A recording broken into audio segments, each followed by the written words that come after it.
तो गाइस मेरा नाम है शोएब। लास्ट लेक्चर में हम लोगों ने वर्टिकल सर्कुलर मोशन किया था, तो वो derivation exam point of view से बहुत इंपॉर्टेंट है, तो वो एक बार डेरिवेशन चेक कर लेना। अब ये वीडियो हम लोग कोनिकल पेंडुलम कर रहे हैं। देखो तुम्हारी बुक में कोनिकल पेंडुलम और सिंपल पेंडुलम, ये दो ही पेंडुलम है, तो इन दोनों में से कोई एक एग्ज़ाम में पूछ सकता है, इसकी प्रोबेबिलिटी बहुत ज़्यादा है। कोनिकल पेंडुलम पढ़ते हैं अभी। तो conical pendulum, it is a simple pendulum in which string describes a cone and a Bob describes a horizontal circle. देखो यहाँ पे ये तुम्हारा स्ट्रिंग है ना, स्ट्रिंग क्या डिस्क्राइब कर रहा है, कोन डिस्क्राइब कर रहा है। देखो एक कोन शेप है और यहाँ पे ये बॉब है। बॉब कौन से पोजीशन में मूव हो रहा है, हॉरिजॉन्टल सर्कल के पोजीशन में मूव हो रहा है। इसमें जो स्ट्रिंग है वो कोन डिस्क्राइब करती है और जो बॉब है वो हॉरिजॉन्टल सर्कल शो करता है। तो आर क्या है, radius of horizontal circle, L length of string, T naught tension in string, M mass of bob और M R omega square centripetal force. हमेशा याद रखना, अगर मेरा बॉब इस साइड मूव हो रहा है, अगर मैं मान लेता हूँ, देखो यहाँ पे टी नॉट साइन थीटा, तो ये बॉब जो है फिर से नीचे आएगा, मतलब ये टी नॉट साइन थीटा के डायरेक्शन में मूव होगा, तो इसके अपोजिट साइड में मेरा सेंट्रीपिटल फोर्स लगेगा, मतलब कहीं यहाँ पे। सिंपल। अभी देखो टी नॉट तुम्हारा किसी एंगल पे, उसे रिजॉल्व करना है, तो यहाँ पे मैंने एफ बी डी बना दिया, सिंपल है। टी नॉट देखो एंगल पे है, ये एंगल थीटा है ना, यहाँ पे दिख रहा है ये एंगल थीटा है, इसका अल्टरनेट एंगल ये एंगल भी थीटा ही होगा। तो इसका अगर रिजॉल्व करूँगा तो हमेशा जिसका एंगल उसका कॉस, मतलब यहाँ पे थीटा है तो यहाँ पे कॉस का कंपोनेंट आएगा टी नॉट कॉस थीटा, इसके अपोजिट में टी नॉट साइन थीटा, और अभी मैंने बताया कि टी नॉट साइन थीटा के अपोजिट डायरेक्शन में आएगा एम आर ओमेगा स्क्वायर। तो resolving T naught in its component, T naught cos theta is a vertical component, T naught sin theta is a horizontal component. Simple. T naught sin theta equals to at equilibrium position पे क्या होगा, सब rest position पे है, तो T naught sin theta equals to M R omega square, T naught cos theta equals to M G. मैं क्या निकाल रहा हूँ, कोनिकल पेंडुलम का टाइम पीरियड निकाल रहा हूँ, टाइम पीरियड। तो मैं क्या करता हूँ, ये इक्वेशन 1 को डिवाइड करता हूँ 2 से, तो डिवाइडिंग इक्वेशन 1 बाई 2 से, तो M R omega square by M G equals to T naught sine theta upon T naught cos theta. M M cancel हुआ तो आर ओमेगा स्क्वायर, ये जी यहाँ पे डिवाइड है, वहाँ पे गया तो multiply, sine theta by cos theta tan theta, तो omega square equals to G tan theta by are.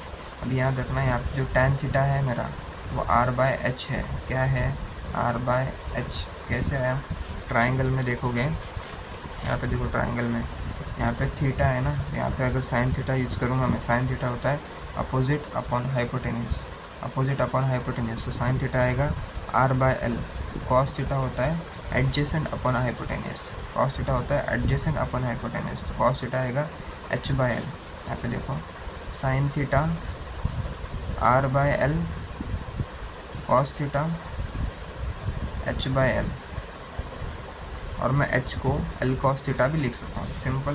तो यहाँ पे आएगा omega square equal to G tan theta by R है, तो जी बाय आर वैसे रहेगा, टेन थीटा की जगह मैं आर बाय एच पुट करूँगा, ये सिंपल है, डिफिकल्ट नहीं है। G by R into tan theta की जगह आर बाय एच पुट किया मैंने, R R cancel, omega square equal to G by H square, यहाँ पे वहाँ पे गया तो square root, omega equal to under root G by H. मैंने अभी बोला मैं एच को एल कॉस थीटा भी लिख सकता हूँ, तो कैसे है अभी निकाला ना, cos theta equals to H by L, तो मैं एच को एल कॉस थीटा लिख सकता हूँ ना, सिंपल।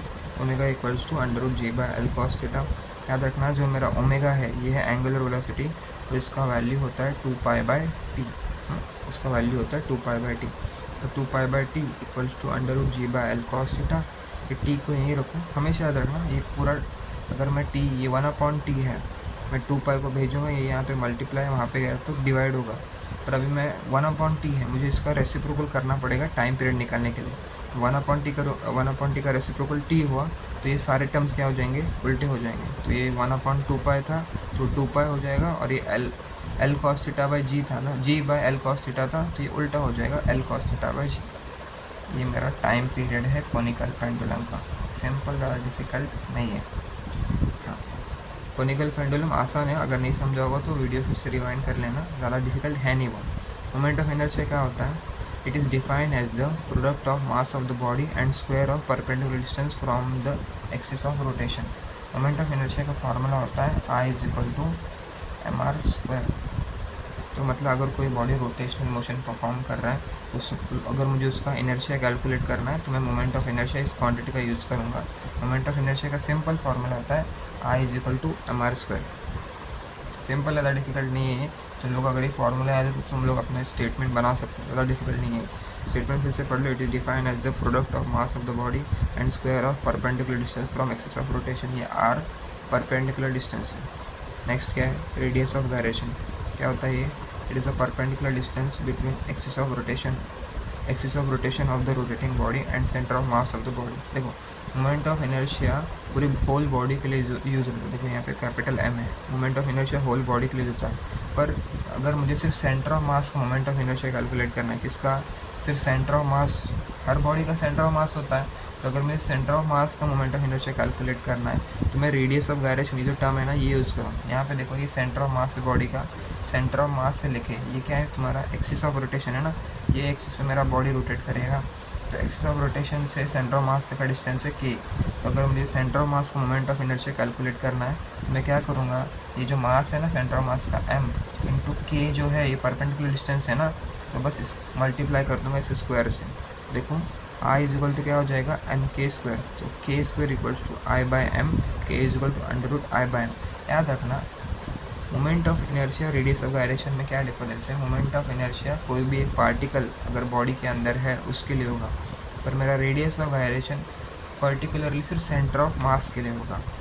डिफ़िकल्ट नहीं है, ये बहुत आसान है।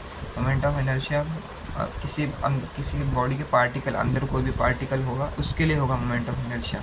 अगर मैं मान लेता हूँ यहाँ पे कोई पार्टिकल है m1, तो मोमेंट ऑफ इनर्शिया इसके लिए अप्लाई हो जाएगा m1 r1 स्क्वायर। पर अगर सेंटर ऑफ मास के लिए यूज़ करना है तो मुझे उसे k से मल्टीप्लाई करना पड़ेगा। k क्या है तुम्हारा, एक्सिस ऑफ रोटेशन से लेके सेंटर ऑफ मास तक का डिस्टेंस। सिंपल।